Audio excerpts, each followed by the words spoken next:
Augury, the ancient art of predicting the future.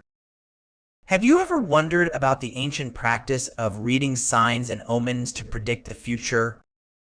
Today, we're exploring a word that encapsulates this mystical art, augury.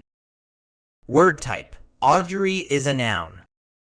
It's pronounced as Gaia, re, with the stress on the first syllable.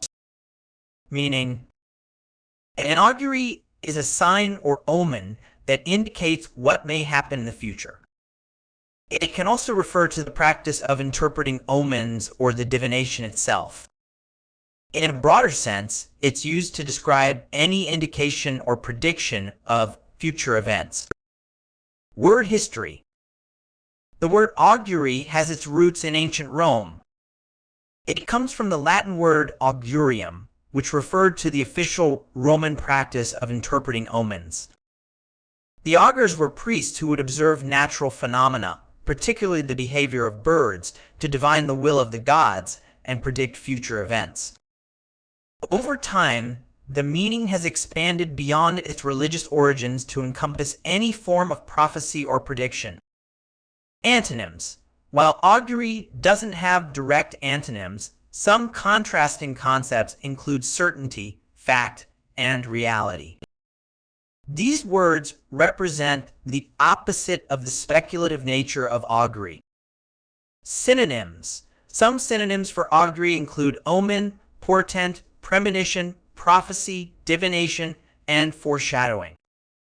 Each of these words carries slightly different connotations, but all relate to predicting or indicating future events.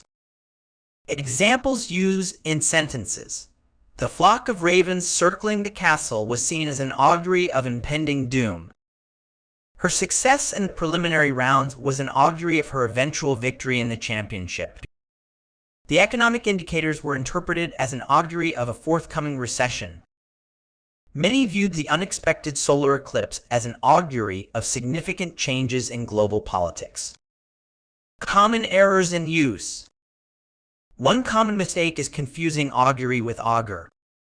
While augury is the noun referring to the omen or practice, augur can be both a noun meaning a person who predicts the future and a verb meaning to predict or bode. For example, the unusual weather patterns augur a difficult growing season for farmers. Another error is using augury too casually in everyday contexts. It's a formal word with mystical connotations, so it's best reserved for more serious or literary contexts. Lastly, some people mistakenly use augury to mean a definite prediction rather than a sign or indication. Remember, an augury is a portent or omen, not a guaranteed outcome. To master this word for IELTS Band 9.0, remember its precise meaning, formal usage, and rich historical context. Augury is a powerful word that can add depth and sophistication to your vocabulary, particularly in discussions about predictions, omens, or historical divination practices. By understanding its nuances, you'll be well equipped to use it effectively in both your writing and speaking tasks.